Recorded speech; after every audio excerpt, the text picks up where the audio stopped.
गुरु पूर्णिमा पर आप सभी को बहुत बहुत शुभकामनाएं। आज 24 जुलाई 2021 है। मुझे बताया गया कि सुबह से व्हाट्सएप पर बहुत सारे संदेश आए हैं जिनमें यह विनती की गई है कि मैं आज गुरु पर भी कुछ कहूँ। गुरु पूर्णिमा है, अवसर है तो कहना भी चाहिए।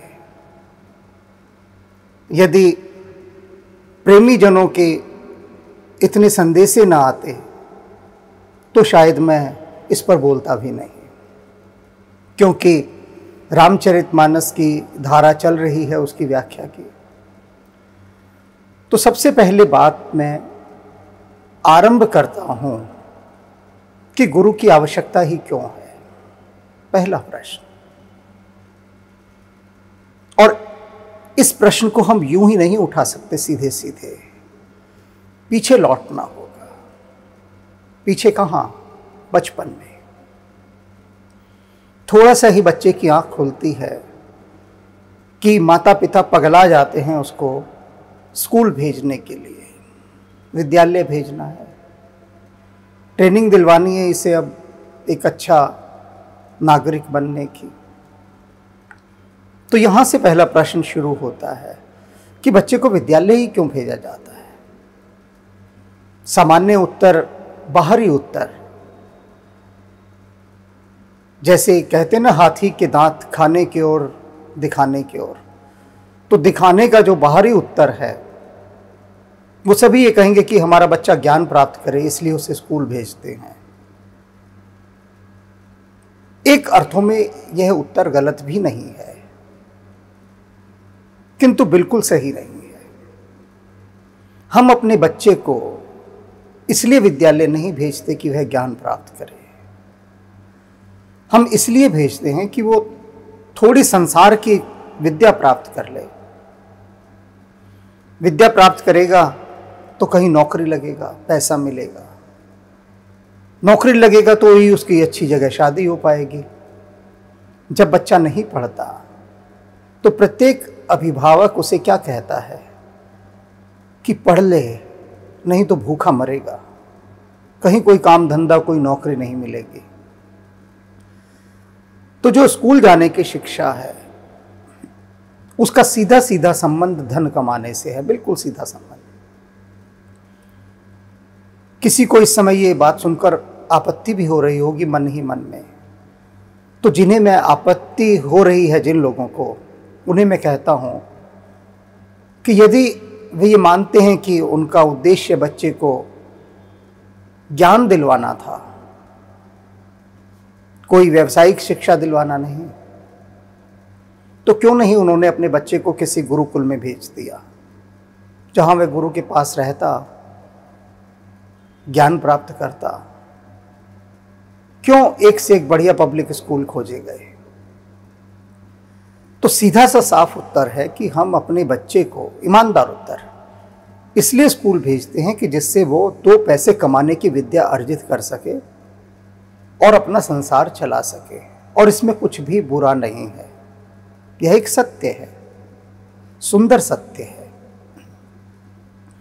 स्कूल में इसके साथ साथ ज्ञान भी सिखाया जाता है, वो बाई प्रोडक्ट है उसके साथ चलने वाला। लेकिन मुख्य जो केंद्र बिंदु होता है वह होता है जो किताबें लगी हैं उन किताबों को पढ़ना, उन्हें समझना, परीक्षा देना, अच्छे अंक लाना, अच्छी डिग्रियां प्राप्त करना और फिर पैसा कमाने की दौड़ में शामिल हो जाना। अब वहां पर जो हमें ज्ञान देता है, शिक्षा देता है, उसे शिक्षक कहते हैं। अब प्रश्न है कि शिक्षक कौन है और शिक्षक की आवश्यकता क्या है, ये समझना बहुत जरूरी है। तभी आप गुरु पूर्णिमा के अपने उस प्रश्न तक पहुंच पाएंगे। शिक्षक कौन है? हमारे तुम्हारे जैसा ही एक व्यक्ति होता है, कोई अलग तो होता नहीं। इतना अंतर होता है शिक्षक में और उसके विद्यार्थी में कि शिक्षक ने उससे पहले उन सारी विद्याओं को प्राप्त कर लिया होता है, वह जानता है सब, क्योंकि वह उसी प्रक्रिया का हिस्सा होकर निकला है। उसने थोड़ा पहले ज्ञान प्राप्त कर लिया शिक्षक ने, और जो ज्ञान प्राप्त करने के क्रम में विद्यार्थी हैं वह उनको सिखाता है, बताता है, समझाता है कि यह है ज्ञान प्राप्त करने का तरीका, विद्या प्राप्त करने का, और विद्यार्थी उससे सीखते हैं। शिक्षक केवल सांसारिक उपलब्धियों से जुड़ी हुई विद्या ही सिखाता है जो कि उसको सिलेबस में दी गई होती है, और शिक्षक हमसे पहले ज्ञान प्राप्त किया हुआ एक मेधावी विद्यार्थी है, ऐसा कह लीजिए, तो उससे हम पाते हैं शिक्षक हमारा द्वार बनता है। अब बात आती है गुरु की। शिक्षक जो देता है उससे जो मिलती है वो होती है शिक्षा, और गुरु जो देता है उससे जो मिलती है वह होती है दीक्षा। दीक्षा यानी वह ज्ञान जो ईश्वरीय प्राप्ति के लिए आपके लिए सहायक होता है। और क्योंकि गुरु उस मार्ग पर पहले जाकर बहुत कुछ खोज चुका होता है, हमसे अधिक जानता है, तो वह हमारा एक गाइड बने, मार्गदर्शक बने, पथ प्रदर्शक बने, क्योंकि वह उन रास्तों पर जा चुका है। इसलिए गुरु की आवश्यकता होती है। यही वह स्थान है जहां आकर सभी असहाय हो जाते हैं। कोई ना कोई तो चाहिए ना रास्ता दिखाने वाला। तो ईश्वरीय मार्ग पर जाने के लिए जो रास्ता दिखाता है वह गुरु है। अब गुरु क्या है ये समझ लीजिए। गुरु एक द्वार है, गुरु चांद है, गुरु सूर्य नहीं है। मैं अक्सर बताता हूं कि अनेक संदेश मेरे पास आते हैं, कुछ जिद भरे, कुछ प्रेम भरे, कुछ शिकायत भरे, कुछ विनती वाले, कि हमें हनुमान जी के दर्शन करने हैं, हमें दर्शन करवाइए आप। सीधा उनका सवाल ये होता है कि हमें भगवान के दर्शन करने और आप हमें दर्शन करवाइए, आप हमारे मार्गदर्शक बनिए। अब भगवान क्या है, हनुमान जी क्या है, सूर्य। कैसे तुम सूरज को सीधी सीधी इन आंखों से देख लोगे, नहीं देख सकते। तो गुरु क्या है, चंद्रमा। गुरु के माध्यम से आपको जो प्रकाश मिल रहा है, किसका है वह? चंद्रमा के पास अपना प्रकाश तो है ही नहीं, चंद्रमा सूर्य से ले रहा है, और उस प्रकाश को पचाकर, आत्मसात करके, ठंडा बनाकर आपको वापस लौटा रहा है। चांदनी कितनी अमृतमय, शीतल, सुखद होती है। मन करता है चांदनी रातों में बैठे रहो। और पूर्णिमा की रात, पूर्णिमा की रात पर तो गजब का अमृत बरसता है। कहां से आ रहा है वह अमृत? दोपहर 12 बजे अगर ठीक धूप में आपको बिठा दिया जाए और कहा जाए कि वो रहे भगवान सूर्य, हनुमान जी, करो दर्शन, कोई नहीं बैठेगा, क्योंकि सीधा सीधा देख पाने की क्षमता ही नहीं है भगवान को, तब तक जब तक कि वे स्वयं देखने की क्षमता ना दे दें। तो गुरु के माध्यम से ही परमात्मा की ऊर्जा का आनंद लिया जाता है, रसपान किया जाता है, उसमें डूबा जाता है। गुरु जो दे रहा है वह उनकी ही आज्ञा से दे रहा है, परमात्मा के संकेतों से ही वह आपको चांदनी पिला रहा है। तो सबसे पहले तो मैं यह कहूंगा कि भगवान के दर्शन करने हैं, ऐसी जिद भी छोड़ दीजिए, इच्छा भी छोड़ दीजिए, दोनों चीजें छोड़नी पड़ेंगी। और सिर्फ क्या करना है, भक्ति का आनंद लेना है, भक्ति में डूबे रहना है। इसके बाद उस दीनदयाल की इच्छा कि उसके कान कब खनकेंगे,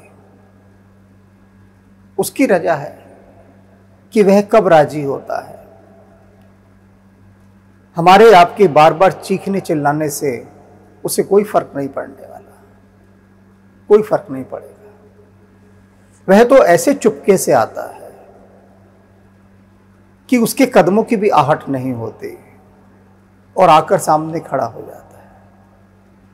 और यदि आपकी तैयारी अच्छी रहे तो आप पहचान लेंगे, वरना पहचानना बहुत मुश्किल है।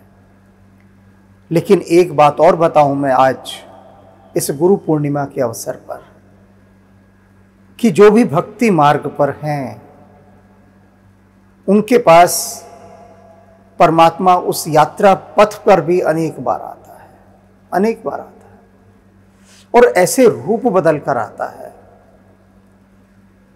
कि स्वप्न में भी आप नहीं सोच सकते कि ये परमात्मा है जो मुझसे मिलकर गया है अभी। अरे हम और आप तो छोड़ दें, स्वयं भगवान राम और लक्ष्मण के साथ भगवान राम तुलसीदास जी के पास आए। तुलसीदास जी तो राम जी की भक्ति में ही थे, कभी ये नहीं प्रार्थना करते थे कि हमें दर्शन दो, अपने काम में लगे रहते थे।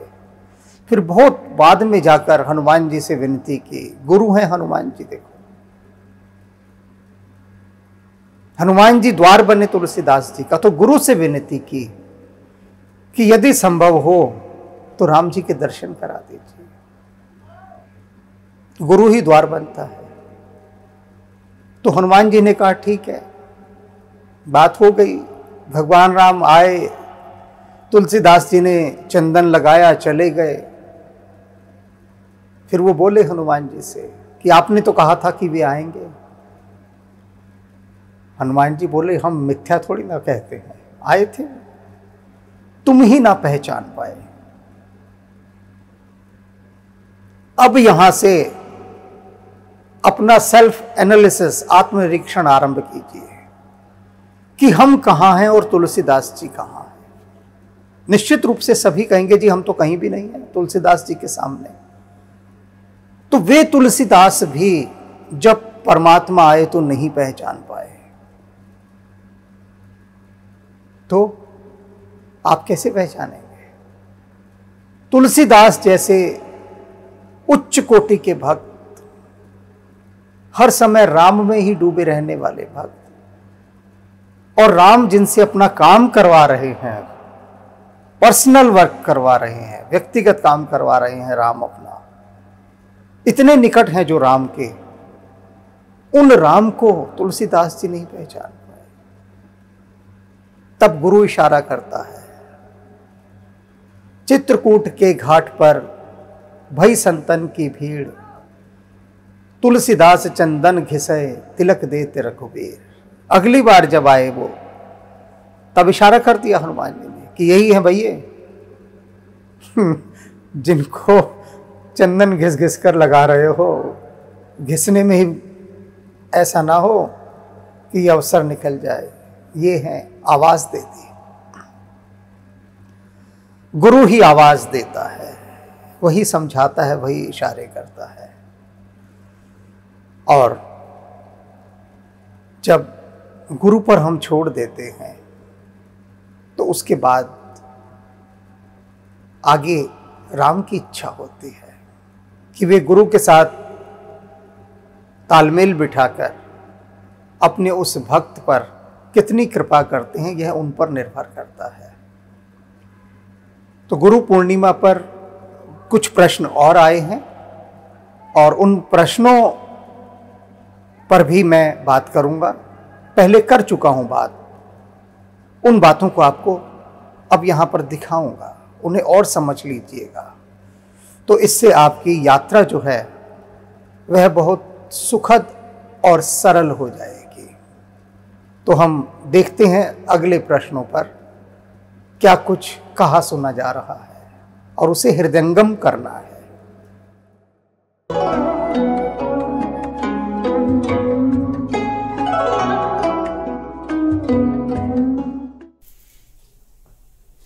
नमस्कार। अमेरिका से एक मित्र ने 2 प्रश्न पूछे हैं। प्रश्नों पर उन पर हम दृष्टि डालते हैं। एक प्रश्न है पहला,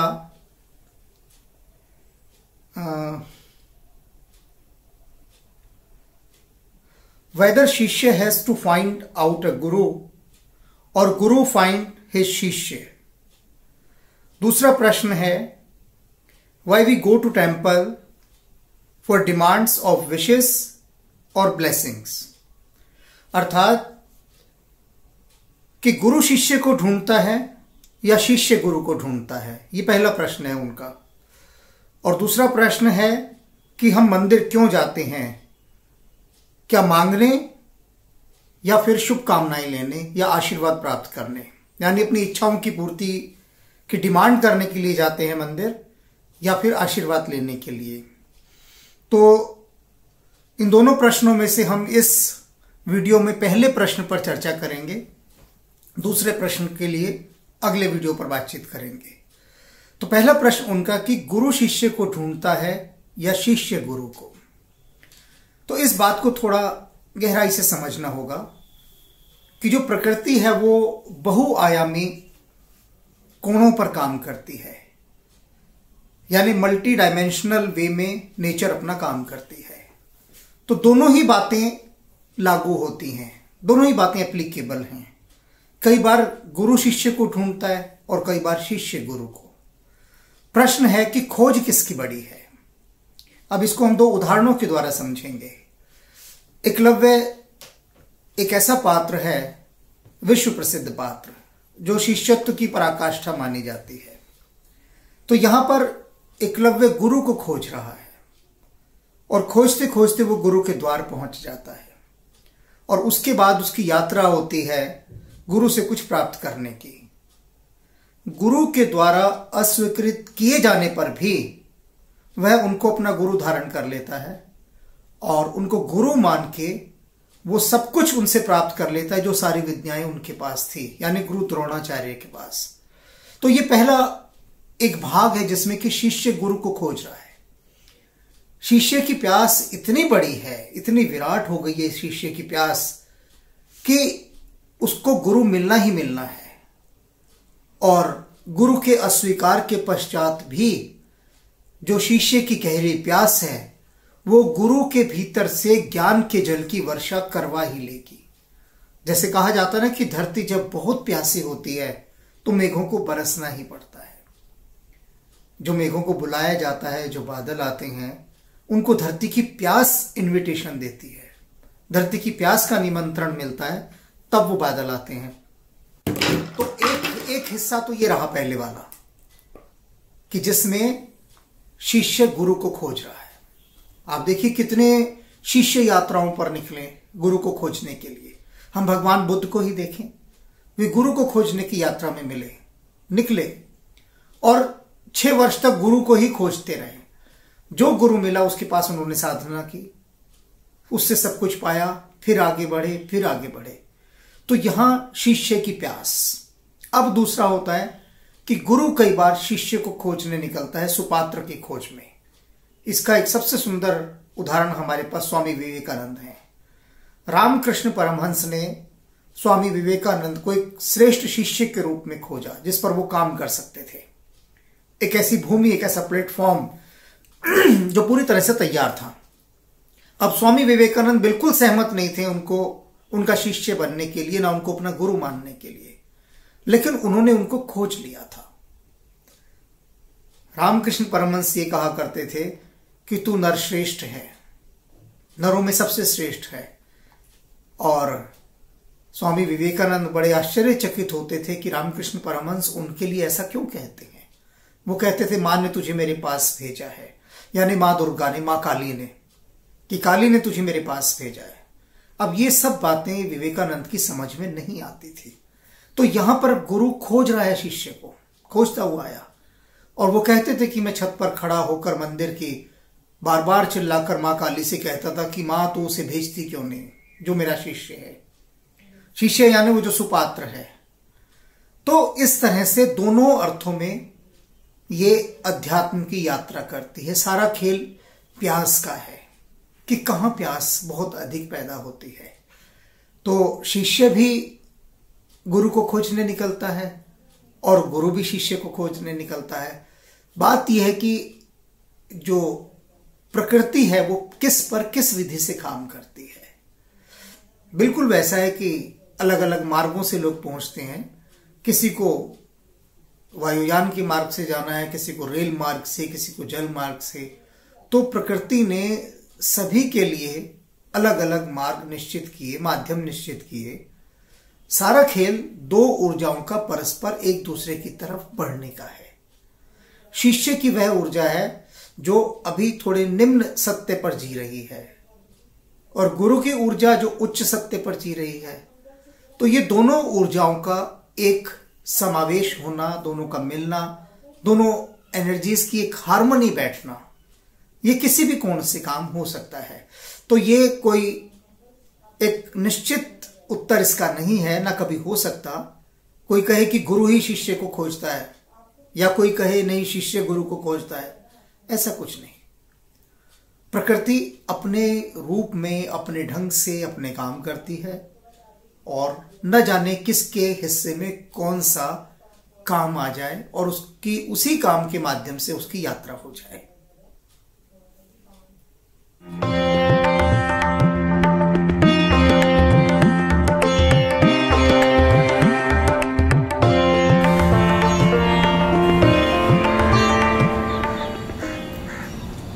शिक्षक दिवस पर मेरा एक वीडियो आया था, शिक्षक और गुरु में अंतर। उस वीडियो को देखकर एक अध्यापिका ने मुझसे प्रश्न किया, क्या ऐसा संभव नहीं कि एक शिक्षक में गुरु के सारे गुण आ जाएं? वे गुण जो आपने अपने इस वीडियो में बताए हैं, उनकी भावना बहुत सुंदर है और अभी उनका ये प्रश्न हम उन्हीं के शब्दों में सुनेंगे। उन्होंने अपने प्रश्न का वीडियो बनाकर भेजा है मुझे, बहुत मेहनत की है, तो मेरा उत्तर देना भी बनता था। तो आइए सबसे पहले हम उनके ही शब्दों में उनके प्रश्न को सुन लेते हैं। ईशान सर नमस्कार। मैं आपके अनेक वीडियो देखती हूँ और उसमें दी गई शिक्षा को अपने जीवन में उतारने की कोशिश करती हूँ। मैंने रिसेंटली आपका एक वीडियो देखा जिसमें आपने शिक्षक और गुरु की डेफिनेशन बताई। आपने कहा शिक्षक बौद्धिक विकास करता है और गुरु जो है मन की चेतना का विकास करता है। तो मैं आपसे ये जानना चाहती हूँ, क्या एक अच्छा शिक्षक एक गुरु का दर्जा नहीं ले सकता? एक अच्छा शिक्षक बौद्धिक विकास के साथ साथ मन और चेतना का विकास नहीं कर सकता? इसमें एक लाइन ऑफ डिमार्केशन या सेपरेशन क्यों ये दोनों ओवरलैपिंग नहीं हो सकते? क्यों नहीं ये हो सकता कि एक शिक्षक बौद्धिक विकास भी करे, यानी वो एक डिफाइंड करिकुलम पाठ्यक्रम का जो है पाठ्यक्रम पढ़ाए और टेस्ट ले, जैसे कि आपने कहा कि वो टेस्ट लेता है और फिर परिणाम बताता है, और एक गुरु जो है वो पहले टेस्ट लेता है और फिर उसको जो है उसकी शिक्षा आगे बताता है। तो एक ऑल्दो मैं ये मानती हूँ कि ऐसे लोग, ऐसे शिक्षक बहुत कम होंगे जो गुरु तक की दर्जा तक पहुँच जाए, लेकिन कुछ परसेंटेज ऐसे लोग होंगे ज़रूर संसार में जो गुरु तक के दर्जे तक पहुँच जाए। तो आपने सुना कितनी सुंदर इनकी भावना है इस प्रकार की, लेकिन जीवन में कई बार जो बातें बहुत सुंदर दिखाई देती हैं वे केवल पुस्तकों में ही सुंदर अच्छी लगती हैं। व्यवहारिक रूप से उनका हो पाना लगभग असंभव के निकट होता है। अब जैसे कि इनकी जिज्ञासा है कि क्या शिक्षक गुरु नहीं हो सकता, तो इस बात को समझने के लिए मैं आपको एक दूसरी दिशा में ले जाता हूं जो बिल्कुल इसके समानांतर है और इससे मिलती है। मंच पर इतने सारे कवि आकर अपनी कविताएं गाते हैं, बहुत सारे कवि कविताओं की पुस्तक लिखते हैं। अब यदि आप ये प्रश्न करें कि क्या ऐसा नहीं हो सकता कि ये जितने भी कवि हैं ये तुलसीदास, सूरदास, मीराबाई, कबीर या रहीम जैसे व्यक्तित्व के धनी हो जाएं, इनका भी व्यक्तित्व वैसा हो जाए जैसे तुलसीदास का था। तुलसीदास भी तो कवि थे, लेकिन वो संत कवि थे, ये कवि हैं। दोनों में गुणात्मकता का बहुत बड़ा भेद है। कवि होना बिल्कुल अलग बात है और संत कवि होना दोनों से बिल्कुल उठकर बात है। संतत्व की कोटि में पहुंच जाना, तो उसको पहुंचने के लिए अपनी निजता का सारा उड़ेलना पड़ता है। उसमें अपनी भीतर की, अंतरात्मा की, चेतना की सारी शक्तियों को जगाना पड़ता है। अब एक शिक्षक कैसे उन शक्तियों को जगाएगा? और सबसे पहले समझ लेने वाली बात यहाँ पर है, मैं किसी तरह का भ्रम नहीं रखना चाहता यहाँ पर, ना भ्रम की स्थिति रहने देना चाहता हूँ। एक बड़े बड़े डायलॉग्स बोले जाते हैं, संवाद होते हैं बड़े बड़े, teaching is a noble profession, लोग बड़ा कसावदार शब्दों में इसको बोलते हैं। ठीक है, निश्चित रूप से एक नोबल प्रोफेशन है। यहाँ ऐसा कौन सा धरती पर प्रोफेशन है जो नोबल नहीं है? सारे नोबल प्रोफेशन है। एक कारपेंटर अगर मेज कुर्सी बना रहा है, दरवाजे बना रहा है, एक राजमिस्त्री मकान बना रहा है, एक सफाई कर्मचारी सफाई कर रहा है, तो क्या ये नोबल जॉब नहीं है? सारे कर्म महान है। लेकिन जब बात यहां पर आती है शिक्षक की, तो मैं पहले बताऊं कि शिक्षक की सारी ट्रेनिंग, उसका सारा प्रशिक्षण सिर्फ एक बात को लेकर होता है कि जो सिलेबस बनाया गया है, जो भी पाठ्यक्रम लगा है बच्चे का, तुम्हें उसे पूरा कराना है और उस फ्रेमवर्क के अंदर पूरा कराना है। तो उसको एक दिशा निर्देश दे दिए गए कि इस फ्रेम में काम करना है, इससे हट के आप काम ही नहीं कर सकते।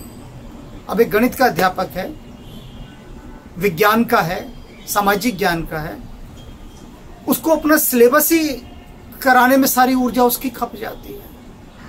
और उसके बाद इतना सारा, अब जो शिक्षक कहते हैं कि इतना ज्यादा पेपर वर्क हो गया है, इतना ज्यादा पेपर वर्क हो गया है, वो कहते हैं उन्हें अपने लिए खाना खाने का भी समय नहीं मिलता।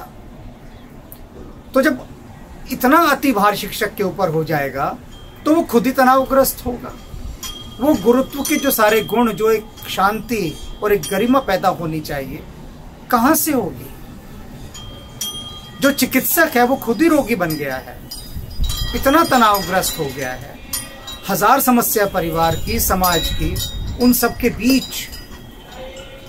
के बीच स्वयं को ऊपर उठाकर लाना, अपने आप को सरवाइव करना कि वो सारी समस्याएं नीचे रह जाएं, इन समस्याओं के रहते हुए भी वो ऊपर उठ जाए। तो ये तो एक विरली घटना हो गई ना, एक अनोखी घटना, एक रेयर इंसिडेंस हो गया, एक्सेप्शनल केस है, कुछ ऐसा हो जाए तो। वरना हमारी पूरी शिक्षा व्यवस्था ऐसा होने की बिल्कुल भी इजाजत नहीं देती। बहुत कुछ समीकरण बदले हैं शिक्षा में, तो एक शिक्षक एक अच्छा शिक्षक होकर भी रह जाए, वही बहुत है, वही बहुत है। अब आप देखें, शिक्षा के अंदर जो व्यक्ति को उत्थान की ओर चीजें ले जाती है वो होता है साहित्य, और साहित्य धीरे धीरे समाप्त होता जा रहा है। उस साहित्य से जितनी दूरी विद्यार्थियों की होती जा रही है, उतनी दूरी अब से पहले नहीं देखी गई थी, क्योंकि अब हर एक की एक ही प्रतियोगिता है, किसी प्रकार से अच्छे विषयों को लेकर अच्छे अंक प्राप्त किए जाएं और उन अच्छे अंकों को लेकर आगे अच्छी नौकरियां प्राप्त की जाएं। बस यहीं तक, मतलब पूरा फोकस शिक्षा का, पूरा टारगेट शिक्षा का सिर्फ एक ही चीज का है। प्रत्येक विद्यालय यही दिखाना चाहता है कि हमारा रिजल्ट कितना टॉप पर आया, कि हमने कितने ज्यादा स्कॉलर्स पैदा किए शिक्षा के जगत में, कितने टॉपर्स पैदा किए। कंपटीशन होता है कि हमारा स्कूल इतने टॉप के अंदर पहुंच गया, सिर्फ अंकों को लेकर ही ना। कहीं पर कोई ऐसा परीक्षा परिणाम देखा गया है कि हमारे विद्यालय के जो बच्चे हैं वो अच्छाई के अंदर, श्रेष्ठता में, गुणों में, चरित्र में, परोपकार की भावना में टॉप पर आए हैं? ऐसा तो कोई सिलेबस बना नहीं, ऐसा कोई रिजल्ट कभी डिक्लेयर नहीं होता। हमेशा जब भी रिजल्ट होते हैं 10वीं 12वीं के डिक्लेयर होते हैं, और उनमें सारी बात, पूरे शिक्षक का पूरा जोर किस पर रहता है कि उसका विद्यार्थी उसके विषय में अधिक से अधिक अंक प्राप्त करें, बस। तो जब शिक्षक का एक ही उद्देश्य रह गया उससे अच्छे अंक दिलवाना, तो वो जो गुरु वाली बात थी वो तो बहुत पीछे छूट गई, हजारों मील पीछे छूट गई। वो कहां से आएगी? तो इसके लिए बहुत आवश्यक है हमें अपनी पूरी शिक्षा व्यवस्था के अंदर एक नए ढांचे को देने की।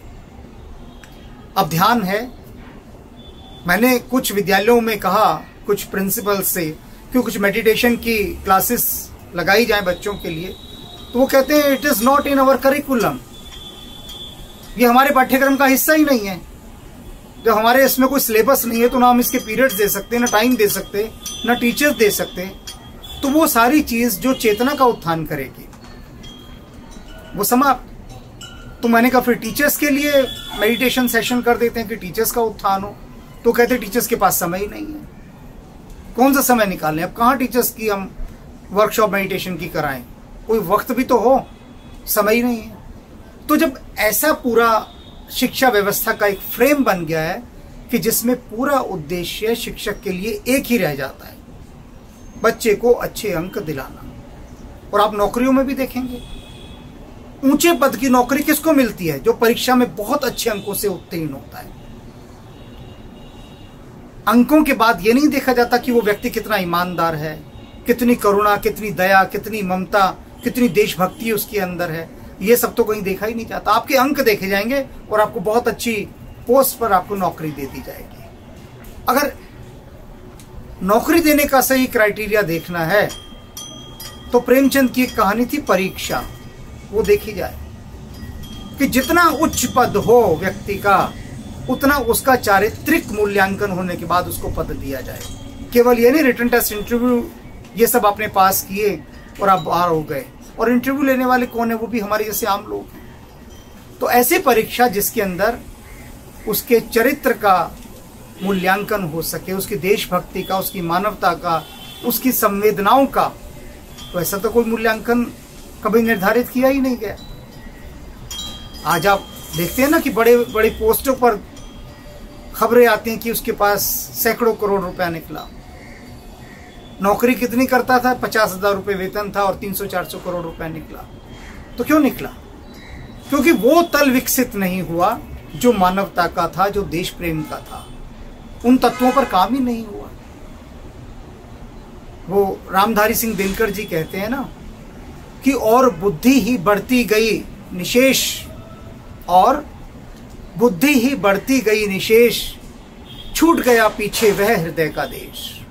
तो जो हृदय का देश था जिस पर गुरु काम करता था, वो हृदय का देश तो पीछे छूट गया और केवल और केवल और केवल बुद्धि के घोड़े ही दौड़ाए जा रहे हैं। जिसकी बुद्धि का घोड़ा जितना तेज दौड़ेगा वो उतना सफल कहा जाए। तो मैं आपकी इच्छाओं का सम्मान करता हूं, आपकी भावनाओं का सम्मान करता हूं और चाहता हूं कि ऐसा हो कि शिक्षक गुरु की पदवी तक पहुंचे। अब इसके लिए देखना है कि शिक्षा व्यवस्था इसके अंदर अपनी कितनी सहभागिता निभाती है।